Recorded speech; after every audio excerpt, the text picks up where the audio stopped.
PM की सुरक्षा चूक पर मचा घमासान बढ़ रहा है। इसी बीच पंजाब के सीएम चन्नी ने पीएम के खिलाफ बेतुका बयान दिया है। उन्होंने पीएम के लिए अमर्यादित शब्द कहे। पंजाब के सीएम चन्नी ने पीएम को तू कहकर संबोधित किया। पंजाब के टांडा में एक रैली को संबोधित करते हुए चन्नी ने यह बात कही। उन्होंने कहा कि पीएम को कोई खरोच नहीं आई, किसी ने नारे नहीं लगाए और पूरे देश में फैलाया जा रहा है कि पीएम की जान को खतरा है। ओ यार कोई खतरा तेनों होया नहीं, थोड़े नेड़े बंदा नहीं कोई आया, कोई नारा नहीं बजया, कोई डला नहीं बज रहा, कोई झरीट नहीं आई, कोई गोली नहीं चली। केड़ी गल दी जान बचा के आ गए तुसी जी? पंजाब में पीएम नरेंद्र मोदी की सुरक्षा में हुई चूक के मामले पर जमकर राजनीति हो रही है। सीएम चन्नी ने विवादास्पद ट्वीट भी किया। पंजाब के मुख्यमंत्री चरणजीत सिंह चन्नी ने सरदार पटेल की फोटो के साथ एक कोट शेयर करते हुए लिखा, जिसे कर्तव्य से ज्यादा जान की फिक्र हो, उसे भारत जैसे देश में बड़ी जिम्मेदारी नहीं लेनी चाहिए। उन्होंने सरदार पटेल की एक तस्वीर ट्वीट कर इशारों इशारों में ही मोदी पर तंज कसा। पीएम की सुरक्षा में चूक को सुप्रीम कोर्ट ने भी बेहद गंभीर माना है, लेकिन विपक्ष इस पर सियासत करने से बाज नहीं आ रहा है। इसी बीच इस मामले में आरएसएस का बड़ा बयान सामने आया है। मनमोहन वैद्य ने कहा, पंजाब में पीएम की सुरक्षा के साथ जो हुआ वो देश के लिए ठीक नहीं। मीनाक्षी लेखी ने तो सोनिया गांधी से पंजाब के सीएम चन्नी को हटाने की मांग कर दी। गंभीर बात है, उस पर जांच भी हो रही है and the officers those are responsible for it. तो सरकार अपना काम करेगी निश्चित। ये ठीक नहीं हुआ है, मतलब एक संवैधानिक सर्वोच्च पद के व्यक्ति को इस प्रकार से खड़ा रहना पड़ना, ये ठीक नहीं हुआ है, देश के लिए ठीक नहीं है। सोनिया गांधी जी को तो हटा देना चाहिए। अगर उनकी सलाह नहीं होती तो उनको हटा देना चाहिए। हटाया क्यों नहीं? मुख्यमंत्री को हटाएं। पीएम अपमान नहीं करे, पीएम का अपमान हुआ है और जो ये बातें कर रहे हैं वो देश का अपमान कर रहे हैं। जो घटना पंजाब में हुई इसके ऊपर एमएचए ने ऑलरेडी कमेटी गठित कर दी है, जिसमें एनआईए के सीनियर अधिकारियों को डाला है। और मैं मानता हूं कि ये एक घटना, पहली घटना इस तरह की 4 दशकों बाद हुई है और उसके बाद ऐसी घटना का देखा जाना मुझे लगता है देश की सुरक्षा के लिए एक बड़ी चुनौती ना बन जाए।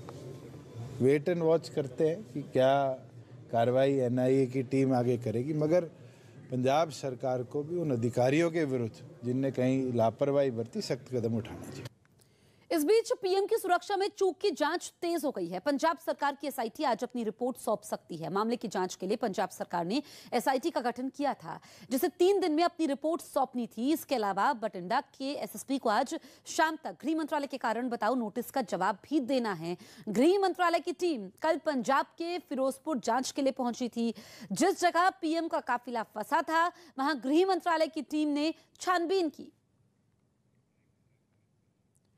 पीएम की सुरक्षा में चूक मामले में पंजाब की फिरोजपुर पुलिस ने 150 अज्ञात लोगों पर केस दर्ज किया है, लेकिन उनके खिलाफ धाराएं बेहद मामूली लगाई।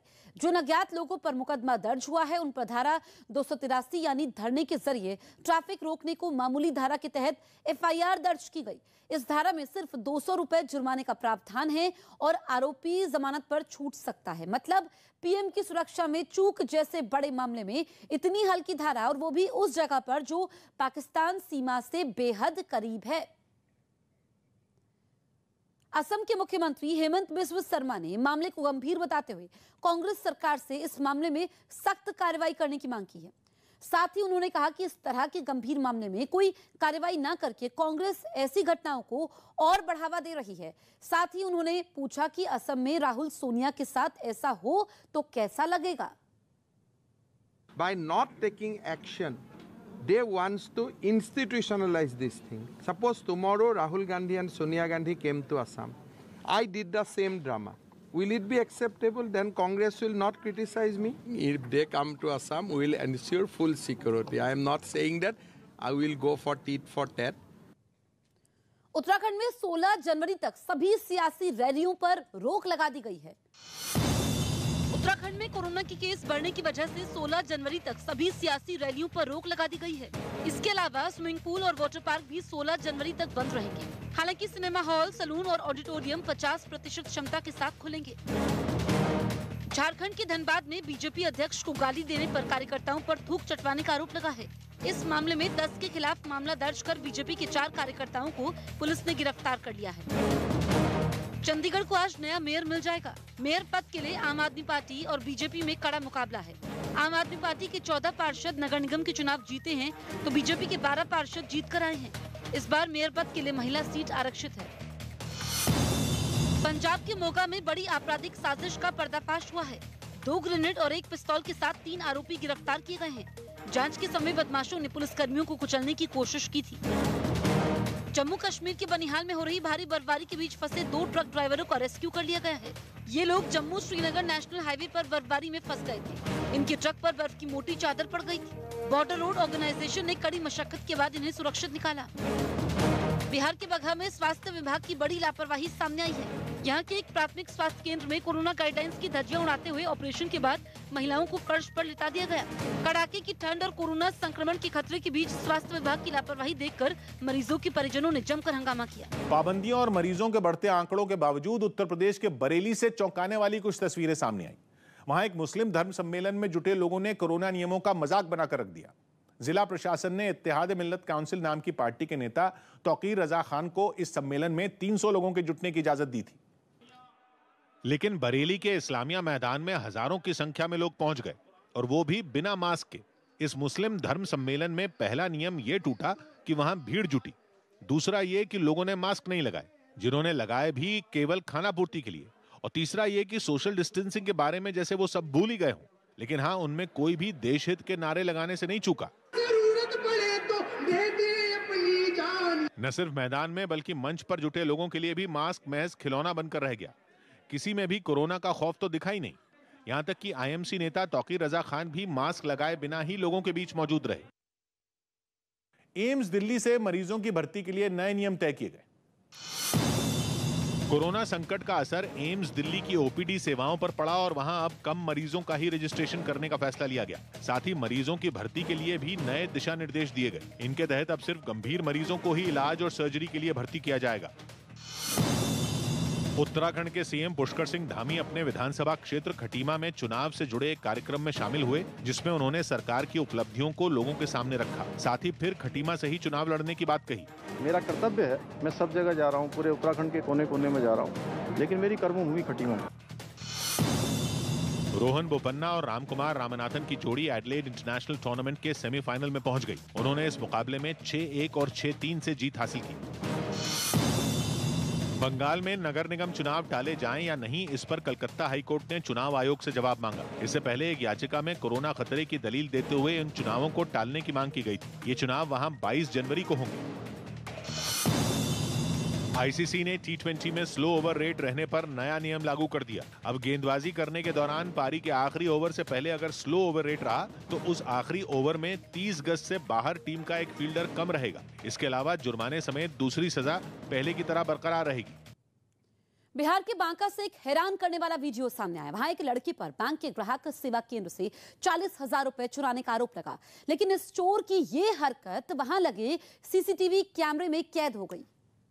बिहार के बांका से एक हैरान करने वाला वीडियो सामने आया। वहां एक लड़की पर बैंक के ग्राहक सेवा केंद्र से 40,000 रुपए चुराने का आरोप लगा, लेकिन इस चोर की ये हरकत वहां लगे सीसीटीवी कैमरे में कैद हो गई, जिसमें वो नकदी पर हाथ साफ करता नजर आया। इससे पहले वो दबे पैर ग्राहक सेवा केंद्र में दाखिल होता दिखा। अंदर टेबल पर एक लैपटॉप रखा हुआ था, जबकि कुर्सी खाली थी। इसी का उसने फायदा उठाया और बिना वक्त गवाए नकदी की तलाश में जुट गया। इसके बाद उसने वहां दराज में रखी नकदी बटोरी और अपनी कमीज में छिपा कर ले गया। हालांकि बिहार में लागू नाइट कर्फ्यू की पहली रात को मिला जुला असर देखने को मिला। कोरोना मरीजों की बढ़ती तादाद को देखते हुए राज्य सरकार ने सभी जिलों में रात 10 बजे से सुबह 5 बजे तक नाइट कर्फ्यू लगाने का ऐलान किया था, जिसे लागू कराने के लिए सभी जिलों में प्रशासन मुस्तैदी से जुट गया। इसी कड़ी में मुंगेर पुलिस के कई अधिकारियों ने मोर्चा संभाला और लाउडस्पीकर के जरिए लोगों से नाइट कर्फ्यू का पालन करने की अपील की। आप सभी से कागज निवेदन है कि आप अपनी दुकान को 8 बजे तक निश्चित रूप से बंद करना है। भागलपुर में भी सभी चौक चौराहों पर पुलिस के जवान तैनात कर दिए गए ताकि वो रात में बेवजह घूम रहे लोगों पर निगरानी रख सकें। इसके साथ ही पुलिस ने रात 8 बजे के बाद खुली कुछ दुकानों को बंद करवा दिया, जिसका जायजा खुद जिले के एसएसपी ने लिया। और मेडिकल दुकानों को छोड़ के लगभग सभी दुकानें बंद हो चुकी हैं। लेकिन नवादा में नाइट कर्फ्यू के दौरान कई इलाकों में पुलिस नदारद रही। अच्छी बात यह रही कि वहां के ज्यादातर लोग इस नियम का पालन करने के लिए खुद ही अपने घरों में कैद हो गए, जिसकी वजह से सड़कों पर सन्नाटा पसरा रहा। हालांकि कुछ जगहों पर 1-2 लोग रात में घूमने से बाज नहीं आए। पाकिस्तान के कराची में नशीले पदार्थों के खिलाफ एक अभियान चलाया गया। इसके तहत वहां से पिछले साल जब्त की गई करीब 22 टन ड्रग्स की खेप को नष्ट कर दिया गया। इसके अलावा बड़ी मात्रा में अवैध शराब की बोतलों को भी तोड़ा गया। और इस काम को आसान बनाने के लिए एक रोलर की मदद ली गई, जिसने जमीन पर बिछी शराब की बोतलों का पल भर में चूरा बना दिया। इसके बाद नंबर आया वहां डिब्बों में रखे ड्रग्स का, जिन्हें खुदाई करने वाली मशीन की मदद से गड्ढों में दफनाया गया। इससे पहले ड्रग्स की एक बड़ी खेप को आग भी लगाई गई। पीएम की सुरक्षा चूक पर मचा घमासान बढ़ता जा रहा है। इस बीच पंजाब के सीएम चन्नी ने पीएम के खिलाफ बेतुका बयान दिया है। उन्होंने पीएम के लिए अमर्यादित शब्द कहे। पंजाब के सीएम चन्नी ने पीएम को तू कहकर संबोधित किया। पंजाब के टांडा में एक रैली को संबोधित करते हुए चन्नी ने यह बात कही। उन्होंने कहा कि पीएम को कोई खरोच नहीं आई, किसी ने नारे नहीं लगाए और पूरे देश में फैलाया जा रहा है कि पीएम की जान को खतरा है। ओ यार कोई खतरा तैनू होया नहीं, थोड़े नेड़े बंदा नहीं कोई आया, कोई नारा नहीं बजया, कोई डला नहीं बज रहा, कोई झरीट नहीं आई, कोई गोली नहीं चली। केड़ी गल दी जान बचा के आ गए तुसी जी? पंजाब में पीएम नरेंद्र मोदी की सुरक्षा में हुई चूक के मामले पर जमकर राजनीति हो रही है। सीएम चन्नी ने ट्वीट किया। पंजाब के मुख्यमंत्री चरणजीत सिंह चन्नी ने सरदार पटेल की फोटो के साथ एक कोट शेयर करते हुए लिखा, जिसे कर्तव्य से ज्यादा जान की फिक्र हो, उसे भारत जैसे देश में बड़ी जिम्मेदारी नहीं लेनी चाहिए। उन्होंने सरदार पटेल की एक तस्वीर ट्वीट पर इशारों इशारों में ही मोदी पर तंज कसा। प्रधानमंत्री की सुरक्षा में हुई चूक पर बीजेपी और कांग्रेस में चल रही जबानी जंग के बीच कांग्रेस के सीनियर नेता मनीष तिवारी ने यह कहकर एक नई बहस छेड़ दी कि प्रधानमंत्री का काफिला पाकिस्तान की फायरिंग रेंज में था। यह बयान उन्होंने तब दिया जब पंजाब में उन्हीं की पार्टी की सरकार है और उनके अपने सीएम यह कह चुके हैं कि प्रधानमंत्री की सुरक्षा से खिलवाड़ नहीं हुआ। जबकि मनीष तिवारी कह रहे हैं कि फिरोजपुर मोगा नेशनल हाईवे, मतलब कि वो जगह जहां प्रधानमंत्री की गाड़ी 20 मिनट तक खड़ी रही, वो भारत की सरहद से केवल 10 किलोमीटर दूर है और वहां प्रधानमंत्री का फंसना खतरे से खाली नहीं था। यही नहीं, उनका तो यह तक कहना है कि वो 20 मिनट जब तक पीएम उस फ्लाईओवर पर खड़े रहे, वो पाकिस्तान की फायरिंग रेंज में थे। मतलब उन 20 मिनटों में कुछ भी हो सकता था, क्योंकि भारत पाकिस्तान की सीमा पर तैनात पाकिस्तान की तोपों की रेंज 35-36 किलोमीटर से ज्यादा है और प्रधानमंत्री और उन तोपों के बीच की दूरी उससे काफी कम थी। ऐसे में अगर थोड़ी सी भी चूक होती और पीएम यू टर्न लेकर नहीं लौटते तो अनहोनी भी हो सकती थी। यह बात खुद मनीष तिवारी कह रहे हैं, क्योंकि बॉर्डर पर बसे जिले फिरोजपुर और उसके आसपास के इलाकों को बहुत संवेदनशील माना जाता है और वहां अक्सर टिफिन बम और विस्फोटक मिलते रहते हैं। खबर है कि प्रधानमंत्री की फिरोजपुर की रैली का ऐलान 1.5 हफ्ते पहले ही हो चुका था। मतलब यह कि पंजाब पुलिस के पास सुरक्षा के इंतजाम करने का काफी समय था, लेकिन वो इंतजाम कम से कम उस फ्लाईओवर पर नजर नहीं आए जहां प्रधानमंत्री का काफिला रुक गया था। और यह सब तब हुआ जब बॉर्डर पर बसे जिले फिरोजपुर और उसके आसपास के इलाकों में आए दिन टिफिन बम और विस्फोटक मिलते रहते हैं। फिरोजपुर के पास के इलाके जलालाबाद में तो पिछले साल सितंबर महीने में एक धमाका हुआ था, जिसकी जांच के बाद एनआईए ने टिफिन बम सप्लाई करने के एक आरोपी को गिरफ्तार किया था, जिसका नाम गुरमुख सिंह है और यह शख्स फिरोजपुर के पास के जिले मोगा के रोड़े गांव का रहने वाला है। और प्रधानमंत्री का काफिला जहां फंसा था वो जगह थी फिरोजपुर मोगा हाईवे। यही नहीं, खालिस्तान समर्थक लखबीर सिंह रोड़े भी इसी इलाके का है। कहा जा रहा है कि लखबीर सिंह ने इस समय पाकिस्तान में शरण ली हुई है और पता चला है कि एनआईए की जांच में गुरमुख सिंह ने माना था कि कुछ टिफिन बम की डिलीवरी फिरोजपुर में भी हुई थी, जो लखबीर सिंह के कहने पर की गई थी। मतलब यह कि प्रधानमंत्री 20 मिनट तक एक ऐसी जगह पर फंसे रहे जो पाकिस्तान की फायरिंग रेंज में ही नहीं थी, बल्कि वहां के आसपास के इलाकों में आतंकी हमलों का भी खतरा था। और यही वजह है कि बार बार इस बात पर चिंता जताई जा रही है कि बॉर्डर के इतने नजदीक देश के प्रधानमंत्री की सुरक्षा ताक पर क्यों रखी गई। आखिर क्यों प्रदर्शनकारियों को वहां से नहीं हटाया जा सकता था, जबकि ये बात सबको मालूम है कि बॉर्डर के राज्य पंजाब का फिरोजपुर जिला हाईली सेंसिटिव माना जाता है। यहां तक कि वहां का हुसैनीवाला शहीद स्मारक, जहां प्रधानमंत्री का कार्यक्रम होना था, वो तो पाकिस्तान की सीमा से बिल्कुल नजदीक है और पाकिस्तान के गंडावाला गांव से हुसैनीवाला की दूरी केवल 1 किलोमीटर है। पिछले साल दिवाली से पहले हुसैनीवाला के पास के गांव अलीके से पुलिस ने टिफिन बम बरामद किया था और 3 लोगों को गिरफ्तार भी किया था।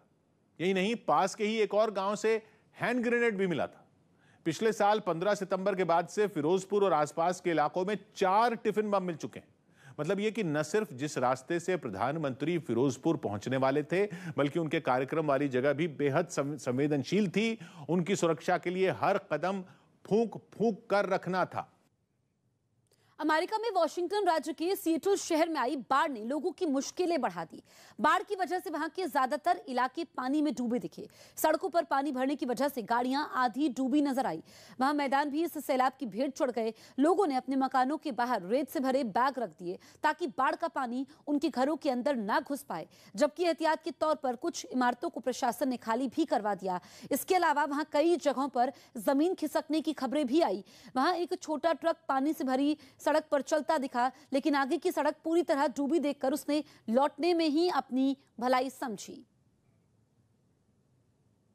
जांच ने रफ्तार पकड़ी तो दूसरी ओर इस मुद्दे पर बीजेपी ने दिल्ली समेत देश के कई शहरों में प्रदर्शन किए। दिल्ली के रोहताश नगर इलाके में तो पार्टी के कई कार्यकर्ता बैनर और पोस्टर लेकर सड़क पर उतर आए और उन्होंने पंजाब के मुख्यमंत्री चरणजीत सिंह चन्नी के साथ राहुल गांधी और सोनिया गांधी के भी पुतले फूंके। सुरक्षा देनी चाहिए थी, लेकिन उसके साथ खिलवाड़ किया गया। उसको लेकर यहाँ पर इनका गुस्सा यहाँ पर दिखाई दे रहा है। इसके अलावा राजघाट पर दिल्ली बीजेपी के कई नेताओं और सांसदों ने मौन रहकर धरना दिया। इस दौरान सभी नेता कोरोना के खतरे का ख्याल रखते हुए एक दूसरे से दूरी बनाकर बैठे। वहीं प्रदेश बीजेपी अध्यक्ष आदेश गुप्ता ने पीएम की सुरक्षा के साथ हुए खिलवाड़ पर कांग्रेस को निशाने पर लिया। कांग्रेस ने पहले भी प्रधान मोदी जी के साथ कई षड्यंत्र रचे हैं। इसी तरह की तस्वीर संसद भवन की गांधी प्रतिमा के सामने भी नजर आई, जहां बीजेपी के कई सांसदों ने मौन रहकर धरना दिया। बीजेपी की तरफ से जारी इस वीडियो में दिखा कि सांसदों ने हाथों में तख्तियां लेकर पंजाब सरकार और कांग्रेस का विरोध किया। इस बीच बीजेपी अल्पसंख्यक मोर्चा के कई कार्यकर्ता दिल्ली की हजरत निजामुद्दीन दरगाह पहुंचे और प्रधानमंत्री की लंबी आयु की दुआ मांगी। इसी तरह मुंबई की हाजी अली दरगाह पर केंद्रीय अल्पसंख्यक मंत्री मुख्तार अब्बास नकवी पहुंचे और उन्होंने पीएम की लंबी उम्र की दुआ मांगते हुए चादर चढ़ाई। महाराष्ट्र के नागपुर में आरएसएस मुख्यालय के आतंकवादियों के निशाने पर होने की खुफिया जानकारी सामने आई, जिसकी पुष्टि पुलिस विभाग ने भी की और बताया कि जैश ए मोहम्मद के आतंकवादियों ने आरएसएस मुख्यालय की रेकी की, जिसके लिए वो कुछ दिन पहले नागपुर भी आए थे और आरएसएस हेडक्वार्टर के अलावा शहर के कई अहम ठिकानों की रेकी की थी। इस बात का पता चलते ही आरएसएस हेडक्वार्टर के साथ उन तमाम जगहों की सुरक्षा बढ़ा दी गई। बताया गया कि आतंकवादियों के निशाने पर आरएसएस के कुछ बड़े नेता भी हैं, लिहाजा मामले की गंभीरता को देखते हुए पुलिस ने केस दर्ज कर लिया। जैश ए मोहम्मद बैंड टेररिस्ट ऑर्गेनाइजेशन के द्वारा कुछ नागपुर के वाइटल इंस्टॉलेशंस की रेकी करने की प्रयत्न की गई है। क्राइम ब्रांच इसको इन्वेस्टिगेट कर रही है। जम्मू कश्मीर के कई इलाकों में जबरदस्त बर्फबारी हो रही है। सोनमर्ग में अद्भुत नजारा देखने को मिल रहा है। ताजा बर्फबारी के बाद यहां चारों तरफ सिर्फ और सिर्फ बर्फ ही दिख रही है। सड़कें, मकान और पेड़ पौधे बर्फ के आगोश में लिपट गए हैं। मौसम विभाग ने आज के लिए भारी से भारी बारिश और बर्फबारी की चेतावनी जारी कर दी है। से जारी इस वीडियो में दिखा कि सांसदों ने हाथों में तख्तियां लेकर पंजाब सरकार और कांग्रेस का विरोध किया। इस बीच बीजेपी अल्पसंख्यक मोर्चा के कई कार्यकर्ता दिल्ली की हजरत निजामुद्दीन दरगाह पहुंचे और प्रधानमंत्री की लंबी आयु की दुआ मांगी। इसी तरह मुंबई की हाजी अली दरगाह पर केंद्रीय अल्पसंख्यक मंत्री मुख्तार अब्बास नकवी पहुंचे और उन्होंने पीएम की लंबी उम्र की दुआ मांगते हुए चादर चढ़ाई। महाराष्ट्र के नागपुर में आरएसएस मुख्यालय के आतंकवादियों के निशाने पर होने की खुफिया जानकारी सामने आई, जिसकी पुष्टि पुलिस विभाग ने भी की और बताया कि जैश ए मोहम्मद के आतंकवादियों ने आरएसएस मुख्यालय की रेकी की, जिसके लिए वो कुछ दिन पहले नागपुर भी आए थे और आरएसएस हेडक्वार्टर के अलावा शहर के कई अहम ठिकानों की रेकी की थी। इस बात का पता चलते ही आरएसएस हेडक्वार्टर के साथ उन तमाम जगहों की सुरक्षा बढ़ा दी गई। बताया गया कि आतंकवादियों के निशाने पर आरएसएस के कुछ बड़े नेता भी हैं, लिहाजा मामले की गंभीरता को देखते हुए पुलिस ने केस दर्ज कर लिया। जैश ए मोहम्मद बैंड टेररिस्ट ऑर्गेनाइजेशन के द्वारा कुछ नागपुर के वाइटल इंस्टॉलेशंस की रेकी करने की प्रयत्न की गई है। क्राइम ब्रांच इसको इन्वेस्टिगेट कर रही है।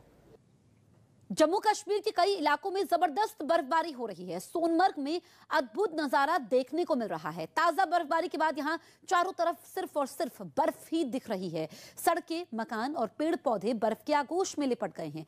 मौसम विभाग ने आज के लिए भारी से भारी बारिश और बर्फबारी की चेतावनी जारी कर दी है। जम्मू कश्मीर में बनिहाल के पास जम्मू श्रीनगर हाईवे पर भारी बर्फबारी के बीच एक ट्रक फंस गया। ट्रक में ड्राइवर समेत 2 लोग सवार थे। खबर मिलते ही बीआरओ के कुछ जवान उनकी मदद के लिए निकल पड़े। इसके बाद बर्फबारी के बीच रेस्क्यू ऑपरेशन चलाया गया, क्योंकि सड़क पर गिरकर ठोस हो चुकी बर्फ में ट्रक के पहिए धंस चुके थे। इसके बाद एक खुदाई करने वाली मशीन से ट्रक को धकेलने की कोशिश की गई, लेकिन बात नहीं बनी। इस बीच लगातार होती बर्फबारी भी उनकी मुसीबत बढ़ाती रही। ऐसे में पहले ट्रक के टायरों पर जमी बर्फ को हटाया गया, फिर जब खुदाई करने वाली मशीन ने जोर लगाया तो बात बन गई। इसके बाद ट्रक अपनी मंजिल की तरफ रवाना हो गया। पाकिस्तान में सुप्रीम कोर्ट की पहली महिला जज का नाम तय हो गया। पाकिस्तान में आयशा मलिक वहां की सुप्रीम कोर्ट की पहली महिला जज बनेंगी। पाकिस्तानी न्यायिक आयोग ने उनकी नियुक्ति को मंजूरी दे दी। आयशा मलिक अभी लाहौर हाई कोर्ट की जज हैं। कलकत्ता हाई कोर्ट ने गंगा सागर मेले के आयोजन को मंजूरी दे दी। साथ ही कोर्ट ने 3 सदस्यों की एक कमेटी बनाने का निर्देश भी दिया। ये कमेटी देखेगी कि मेले में सभी कोरोना नियमों का पालन हो रहा है या नहीं। इस कमेटी की सिफारिश पर मेला बंद भी किया जा सकता है। बिहार कांग्रेस अध्यक्ष मदन मोहन झा की कोरोना रिपोर्ट पॉजिटिव आई। इसके बाद उन्होंने खुद को क्वारंटीन कर लिया। अमेरिकी संसद में हुई हिंसा का 1 साल पूरा हो गया, जिस पर वहां 2 मिनट का मौन रखा गया। पिछले साल जो बाइडेन के राष्ट्रपति पद संभालने से पहले ट्रंप समर्थकों ने संसद के भीतर जबरन घुसकर तोड़फोड़ कर दी थी, जिसमें 4 लोगों की मौत हो गई थी। यूपी के कई शहरों में कारोबारियों पर हुई छापेमारी के मुद्दे को उठाते हुए बीजेपी ने समाजवादी पार्टी को घेर लिया। बीजेपी नेता अमित मालवीय ने अपने ट्विटर पर 2015 की कुछ तस्वीरें शेयर की, जिनमें अखिलेश यादव के साथ पंपी जैन भी दिखाई दिए, जिनके ठिकानों पर हाल ही में आयकर विभाग ने छापेमारी की थी। बीजेपी के इस हमले का जवाब देने में समाजवादी पार्टी ने भी देरी नहीं की। झूठ से भारतीय जनता पार्टी का भला होने वाला नहीं है। अब जनता भारतीय जनता पार्टी के झूठ को समझ चुकी है। राजधानी दिल्ली में कोरोना की रफ्तार बेलगाम होती जा रही है। कोरोना की बढ़ती रफ्तार को रोकने के लिए दिल्ली में आज से वीकेंड कर्फ्यू लगाया गया है। यह कर्फ्यू शुक्रवार रात 10 बजे से शुरू होकर सोमवार सुबह 5 बजे तक रहेगा। इस दौरान लोगों को बिना वजह घर से बाहर निकलने की इजाजत नहीं होगी। शुक्रवार को दिल्ली में कोरोना के 17,000 से ज्यादा नए मामले आए। पॉजिटिविटी रेट भी बढ़कर 17% के पार पहुंच गया। दिल्ली में पहले से ही रात 10 बजे से सुबह 5 बजे तक नाइट कर्फ्यू लागू है, लेकिन नाइट कर्फ्यू से ज्यादा असर नहीं दिख रहा है। संक्रमण लगातार तेजी से बढ़ रहा है, इसलिए वीकेंड कर्फ्यू लगाने का फैसला किया गया। वीकेंड कर्फ्यू के समय लोगों को बिना वजह घरों से निकलने की अनुमति नहीं होगी। सिर्फ जरूरी सेवाओं से जुड़े लोग ही आ जा सकेंगे। इसके अलावा अगर कोई मेडिकल इमरजेंसी है या कोई और इमरजेंसी है तो वैलिड ID कार्ड के साथ बाहर निकल सकते हैं। दिल्ली बीजेपी प्रवक्ता प्रवीण शंकर कपूर ने दिल्ली सरकार के आंकड़ों पर सवाल उठाए हैं। दिल्ली सरकार ने गुरुवार को कोरोना का आंकड़े जारी किए, जिस पर बीजेपी प्रवक्ता प्रवीण शंकर ने ट्वीट कर दिल्ली के स्वास्थ्य मंत्री से सवाल करते हुए कहा, दिल्ली सरकार के हेल्थ बुलेटिन के अनुसार दिल्ली में आज कुल 39,873 कोविड केस हैं। हेल्थ बुलेटिन के अनुसार 22,615 मरीज घर या अस्पताल में उपचार करवा रहे हैं, पर सरकार को पता नहीं शेष 17,258 कहां लापता है। इसके साथ ही उन्होंने दिल्ली के स्वास्थ्य मंत्री सत्येंद्र जैन से पूछा कि ये कैसी पेशेंट मैनेजमेंट है।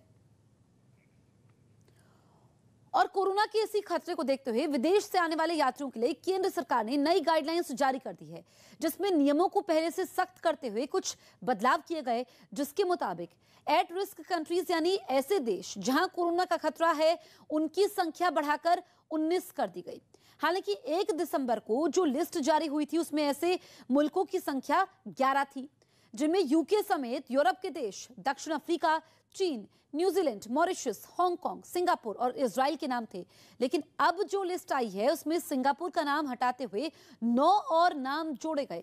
इनमें Ghana, Tanzania, Kenya, Congo, Tunisia, Kazakhstan और नाइजीरिया के नाम शामिल हैं, जिनके लिए नए दिशा निर्देश 11 जनवरी से लागू हो जाएंगे। अब इन 19 देशों से आने वालों को एयरपोर्ट पर पहुंचते ही अपने खर्च पर कोरोना टेस्ट करवाना होगा और सैंपल देने के बाद वहीं उनको रिपोर्ट का इंतजार करना होगा। अगर टेस्ट रिपोर्ट नेगेटिव आई तो उनको अपने घर में 7 दिन क्वारंटीन रहना होगा। उसके बाद 8वें दिन RT-PCR टेस्ट फिर से करवाना होगा। पीएम ने कोलकाता में नेशनल कैंसर इंस्टीट्यूट के एक और कैंपस का उद्घाटन किया। प्रधानमंत्री मोदी ने कोलकाता में चित्तरंजन नेशनल कैंसर इंस्टीट्यूट के दूसरे परिसर का ऑनलाइन उद्घाटन किया। इस दूसरे परिसर को 530 करोड़ रुपए की लागत से तैयार किया गया है। विशेष रूप से उन गरीब, उन मध्यम वर्ग परिवारों को बहुत राहत मिलेगी। पटना में जेडीयू दफ्तर के 13 लोगों की कोरोना रिपोर्ट पॉजिटिव आई, जिसके बाद वहां किसी के भी आने जाने पर रोक लगा दी गई। इसके साथ ही मकर संक्रांति पर होने वाले सभी कार्यक्रमों को भी रद्द कर दिया गया। अमेरिका के विस्कॉन्सिन में एक गोदाम में लगी आग भड़क गई, जिससे वहां पास की 2 काफी पुरानी इमारतें जलकर राख हो गईं। बताया गया कि ये दोनों इमारतें 1890 और 1894 में बनकर तैयार हुई थीं। सर्बिया के टेनिस खिलाड़ी नोवाक जोकोविच के समर्थन में कुछ लोगों ने ऑस्ट्रेलिया के मेलबर्न के एक होटल के बाहर प्रदर्शन किया। जोकोविच को इसी होटल में क्वारंटीन किया गया है। जोकोविच वहां ऑस्ट्रेलियन ओपन में हिस्सा लेने पहुंचे थे, लेकिन क्योंकि 2 दिन पहले कोरोना नियम पूरा न करने पर उनका वीजा एयरपोर्ट पर ही रद्द कर दिया गया था। इसके बाद जोकोविच ने वहां की अदालत में याचिका दायर करते हुए अपना वीजा रद्द करने का विरोध किया। नियम है कि ऑस्ट्रेलिया के मेलबर्न में आने वाले को ये बताना होता है कि उसने कोरोना वैक्सीन लगवाई है या नहीं, लेकिन यही बात पहले जोकोविच नहीं बताना चाहते थे। अब इस पूरे मामले की सुनवाई सोमवार को होगी। दिल्ली के पास यूपी के गाजियाबाद में पुलिस ने 7 ऐसे आरोपियों को गिरफ्तार किया जिन पर प्रिंटर से नकली नोट छापने का आरोप है। पुलिस ने इनके पास से 6,69,000 के नकली नोट भी बरामद किए। कोरोना संकट के बीच मध्य प्रदेश सरकार ने एक नया फैसला लिया। इसके तहत अब बिना मास्क लगाए हुए लोगों को पेट्रोल पंप पर तेल नहीं दिया जाएगा। वाहन चालक अगर मास्क नहीं लगाए हैं तो उन्हें डीजल पेट्रोल न दे। पटना के नालंदा मेडिकल कॉलेज अस्पताल में 12 डॉक्टरों और 8 पैरा मेडिकल स्टाफ के कोरोना पॉजिटिव पाए जाने से अस्पताल में एक बार फिर से हड़कंप मच गया है। अस्पताल के 89 डॉक्टर और स्वास्थ्य कर्मियों की हुई कोरोना जांच। 12 डॉक्टर और 8 पैरा मेडिकल स्टाफ कोरोना संक्रमित पाए गए हैं। अस्पताल के माइक्रोबायोलॉजी विभाग में अब तक 250 लोगों की RT-PCR जांच में 136 लोगों की रिपोर्ट पॉजिटिव पाई गई है। वहीं राजस्थान सरकार ने भी कोरोना से निपटने के लिए नए दिशा निर्देश जारी किए। राज्य के कुछ जिलों में कोरोना मरीजों की तादाद बहुत तेजी से बढ़ रही है, जिनमें जयपुर और जोधपुर शामिल है। गहलोत सरकार ने इन दोनों ही जिलों में 8वीं तक की कक्षाओं को 17 जनवरी तक बंद करने का आदेश दिया। साथ ही राज्य के सभी स्कूलों और कॉलेजों को निर्देश दिए गए कि वो अपने स्टाफ के वैक्सीनेशन पर जोर दें और जरूरत पड़े तो स्कूल और कॉलेजों में ही वैक्सीनेशन कैंप लगवाए जाएं। इसके अलावा राज्य के सभी सरकारी दफ्तरों को निर्देश दिया गया कि जिन दफ्तरों में सोशल डिस्टेंसिंग का पालन करना संभव ना हो, वहां केवल 50% कर्मचारियों को ही दफ्तर बुलाया जाए। साथ ही सरकारी दफ्तरों में काम करने वाली महिलाओं और बुजुर्गों को वर्क फ्रॉम होम की सुविधा देने के निर्देश दिए गए। इसके अलावा राजस्थान सरकार ने ये दिशा निर्देश भी जारी किए कि अगर सरकार की अनुमति के बिना किसी शादी समारोह या दूसरे समारोह का आयोजन किया गया तो फिर 10,000 रुपए का जुर्माना वसूला जाएगा। इजाजत मिलने के बाद भी किसी शादी समारोह में सिर्फ 100 लोग ही शामिल हो पाएंगे। हालांकि राजस्थान सरकार ने साफ कर दिया कि तमाम पाबंदियों के बावजूद राज्य में लॉकडाउन नहीं लगाया जाएगा। इटली से अमृतसर पहुंचे और 173 यात्री कोरोना पॉजिटिव मिले। इटली से अमृतसर पहुंचे 173 यात्री कोरोना पॉजिटिव मिले। इस विमान में कुल 285 यात्री सवार थे। इससे पहले भी गुरुवार को रोम से 125 यात्री कोरोना संक्रमित पाए गए थे। झारखंड के जामताड़ा में कोरोना के 70 नए मामले सामने आए हैं, जिसके बाद जामताड़ा में एक्टिव मरीजों की संख्या बढ़कर 132 हो गई है। देश भर में वैक्सीन की 150 करोड़ डोज पूरे होने के मौके पर पुरी की सैंड आर्टिस्ट सुदर्शन पटनायक ने रेत पर कलाकृति बनाकर देश की जनता को बधाई दी। इस दौरान सुदर्शन पटनायक ने अपनी कलाकृति के जरिए लोगों से मास्क पहनने की भी अपील की। बिहार के भागलपुर में एक सोने के कारोबारी को व्हाट्सएप पर धमकी वाला मैसेज भेजकर रंगदारी मांगने का मामला सामने आया है। मैसेज में 25 लाख रुपए न देने पर कारोबारी को गोली मारने की धमकी दी गई है। शिमला में वैष्णो देवी की यात्रा के लिए वोल्वो बस सेवा की शुरुआत कर दी गई। इस सेवा के शुरू होने से श्रद्धालु शिमला से सीधे वैष्णो देवी के दर्शन के लिए जा सकेंगे। परिवहन मंत्री विक्रम ठाकुर ने हरी झंडी दिखाकर इस बस सेवा की शुरुआत की। हरियाणा के खेल मंत्री संदीप सिंह ने खेलों में बेहतरीन प्रदर्शन करने वाले खिलाड़ियों को मंत्री कोटे से इनाम देने का ऐलान किया, जिसके तहत गोल्ड मेडल लाने वाले खिलाड़ियों को 3 लाख, सिल्वर पर 2 लाख और ब्रॉन्ज मेडल लाने पर 1 लाख की इनाम राशि दी जाएगी। कोरोना की रोकथाम के लिए लगाई जा रही पाबंदियों के बीच देश भर में कोरोना मरीजों में उछाल के साथ ही अस्पतालों में बेड की डिमांड भी बढ़ चुकी है। ये आंकड़े तेजी से मुंबई में बढ़ते हुए देखे गए, जहां 6 जनवरी तक 35,594 बेड में 5,998 कोरोना मरीजों से भरे हुए थे, जबकि ये संख्या 5 जनवरी को 35,487 बेड पर 5,104 मरीजों की थी। इसी तरह गुजरात में भी कोरोना मरीजों से बेड भरते चले गए। वहां 6 जनवरी को 453 मरीज अलग अलग अस्पतालों में भर्ती हुए थे, जबकि 5 जनवरी को राज्य में कोरोना मरीजों से भरे बेड की तादाद 390 थी। बिहार में भी अस्पतालों में भर्ती कोरोना मरीजों की संख्या बढ़ी। एक दिन पहले कोरोना की चपेट में आए 85 लोग भर्ती हुए थे, जबकि ये संख्या 2 दिन पहले 63 थी। वहीं पश्चिम बंगाल में कोरोना मरीजों के लिए फिलहाल 23,947 बेड मौजूद हैं, जिनमें 5 और 6 जनवरी यानी दोनों दिन अस्पतालों में भर्ती मरीजों की संख्या 2009 रही, जबकि 4 जनवरी को कोरोना मरीजों के अस्पताल में भर्ती होने का ये आंकड़ा 1,668 रहा था। राजस्थान के रणथंभौर नेशनल पार्क के पास एक बाघ का हैरान करने वाला वीडियो सामने आया। ये बाघ अचानक कुछ यात्रियों की एक जीप के सामने दिखा और बाघ को देखते ही लोगों के होश उड़ गए। रणथंभौर नेशनल पार्क ने ही ये वीडियो सोशल मीडिया पर डाला। बाघ धीमी चाल में जीप की तरफ बढ़ता दिखा और जीप में बैठे लोग जीप को रिवर्स गियर में धीरे धीरे चलाने लगे। अंधेरे के बीच जीप की हेडलाइट सीधा बाघ के चेहरे पर पड़ रही थी। जिस तरह बाघ जीप की तरफ बढ़ रहा था, उसे देखकर पर्यटकों को लग रहा था कि वो उन पर कभी भी हमला कर देगा, लेकिन थोड़ी दूर तक चलने के बाद बाघ ने अचानक से रास्ता बदल लिया और वो जंगल की तरफ चला गया। उत्तराखंड में आम आदमी पार्टी ने उम्मीदवारों की लिस्ट जारी कर दी। आम आदमी पार्टी ने उत्तराखंड विधानसभा चुनाव के लिए अपने उम्मीदवारों की पहली सूची जारी कर दी। इस सूची में अजय कोठियाल समेत 24 प्रत्याशियों के नाम शामिल हैं। अजय कोठियाल गंगोत्री सीट से चुनाव लड़ रहे हैं और पार्टी के सीएम पद के चेहरे भी हैं। बिहार विधानसभा में 20 से ज्यादा नेताओं और कर्मचारियों की कोरोना रिपोर्ट पॉजिटिव आई। इसके बाद विधानसभा को 16 जनवरी तक बंद कर दिया गया। केंद्रीय कृषि राज्य मंत्री और बाड़मेर जैसलमेर लोकसभा सीट से बीजेपी सांसद कैलाश चौधरी की कोरोना रिपोर्ट पॉजिटिव आई। इसके बाद उन्होंने अपने संपर्क में आए लोगों से कोरोना जांच करवाने की अपील की। यूपी के सीएम योगी आदित्यनाथ ने अयोध्या में कई युवाओं को मुफ्त स्मार्टफोन और टैबलेट बांटे। कोरोना के मामले बढ़ने की वजह से जयपुर लिटरेचर फेस्टिवल को टाल दिया गया। ये फेस्टिवल इसी महीने 28 जनवरी से शुरू होना था, लेकिन अब इसे मार्च में आयोजित किया जाएगा। क्रिकेटर पूनम राउत ने वर्ल्ड कप के लिए टीम इंडिया में जगह नहीं मिलने पर निराशा जताई। पूनम ने सोशल मीडिया पर लिखा कि साल 2021 में उन्होंने करीब 73 की औसत से रन बनाए, लेकिन फिर भी टीम में शामिल नहीं किया गया।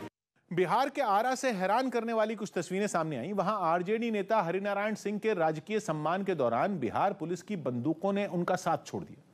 यह घटना 3 दिन पहले आरजेडी नेता को अंतिम विदाई देते वक्त हुई थी, जब पुलिस के जवानों के हाथों में मौजूद कुछ बंदूकें टाएं टाएं फिस हो गईं। हुआ कुछ यूं कि हरिनारायण सिंह के राजकीय सम्मान के दौरान पुलिस के अफसर जवानों को कमांड देते रहे, लेकिन उस मौके पर उनकी बंदूकों ने ही दम तोड़ दिया। राजकीय सम्मान बारी बारी से फायर शुरू। ऐसा हुआ तो पुलिस अधिकारी गर्दन घुमाकर दाएं बाएं देखने लगे और जवान इस कोशिश में जुटे रहे कि गोली फायर हो जाए। हालांकि कुछ बंदूकों ने लाज बचा भी ली। जब बंदूकें ऐन वक्त पर धोखा दे गईं, तो पुलिस के जवानों और उनके अधिकारियों के चेहरे लटक गए। राजस्थान के रणथंभौर नेशनल पार्क के पास एक बाघ का हैरान करने वाला वीडियो सामने आया। यह बाघ अचानक कुछ यात्रियों की एक जीप के सामने दिखा और बाघ को देखते ही लोगों के होश उड़ गए। रणथंभौर नेशनल पार्क ने ही इस वीडियो सोशल मीडिया पर शेयर किया। बाघ धीमी चाल में जीप की तरफ बढ़ता दिखा और जीप में बैठे लोग जीप को रिवर्स गियर में धीरे धीरे चलाने लगे। अंधेरे के बीच जीप की हेडलाइट सीधा बाघ के चेहरे पर पड़ रही थी। जिस तरह बाघ जीप की तरफ बढ़ रहा था, उसे देखकर पर्यटकों को लग रहा था कि वो उन पर कभी भी हमला कर देगा। लेकिन थोड़ी दूर तक चलने के बाद बाघ ने अचानक से रास्ता बदल लिया और वो जंगल की तरफ चला गया। बिहार के वैशाली से एक हैरान करने वाला मामला सामने आया। वहां लूट के इरादे से गहनों की दुकान में घुसे एक लुटेरे को उल्टे पांव लौटना पड़ा। दरअसल उसने बंदूक की नोक पर दुकान को लूटना चाहा, लेकिन दुकानदार की हिम्मत ने उसकी इस कोशिश को नाकाम कर दिया। जिसकी गवाही दी वहां लगे सीसीटीवी कैमरे की फुटेज ने, जिसमें दिखा कि बदमाश दुकान में ग्राहक बनकर आया और मौका पाकर उसने अपनी जेब से बंदूक निकाल ली।